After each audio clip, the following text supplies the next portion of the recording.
Give me the quick background. You born and raised where? Born and raised in Los Angeles. How is it that it seems like you don't come from L.A.? Because when I hear the songs, I don't think, here's an L.A. kid. Because L.A., correct me if I'm wrong, the vibe you get at L.A., and because you've obviously grown up there, is not what you write songs about. Right. It's almost like you've been on the road for all your life, which is not that long. But where's this coming from?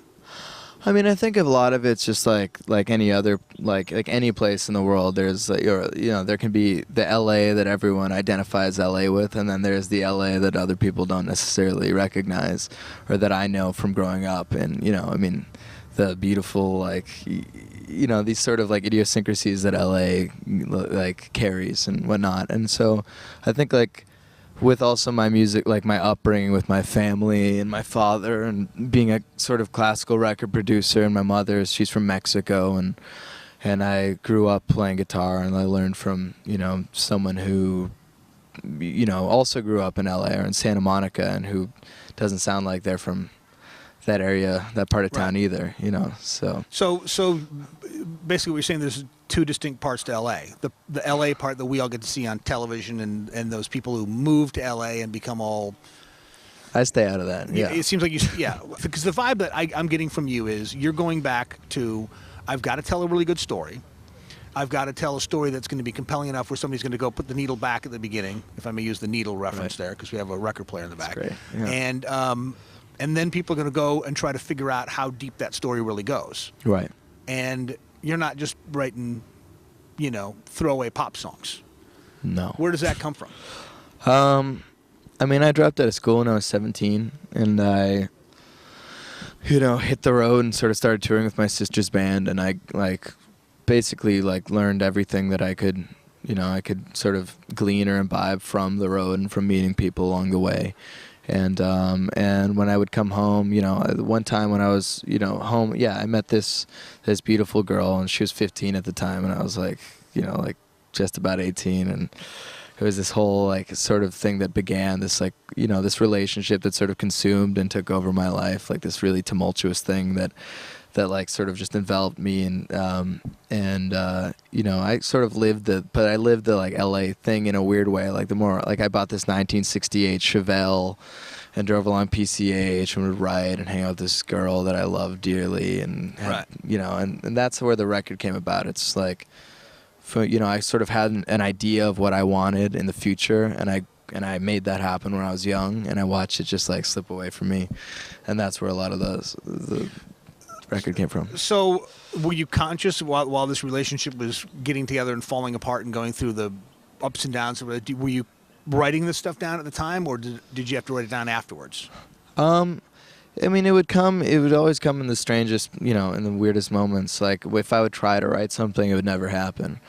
I couldn't sit down and say, I'm really going to write a song right now. It's one day I would start singing a chorus, and then I'd write a verse because I'd want to find out why I'm writing that chorus. Why am I singing that? So I'll start trying to back up, or these in the strangest places. And it's, I never could tell when I would write a song, but I knew where they were coming from. The vocal, I can't sing like you, but I can't do the octave thing that you do, but from the single, Junebug, the vocal part that you do that's not lyrics, what do you call that? The ooze? Yeah, the ooze part. Where did you write that? It's like heroin. That thing gets in you, and it is just mesmerizing. Hopefully I'm not embarrassing you, No. but it's it really does something. You feel it's almost like this coyote in the canyon way down there that's basically calling out for whatever it is. That's what your voice sounds like there. You're just dragging me further into that song. Thanks. Where'd that come from?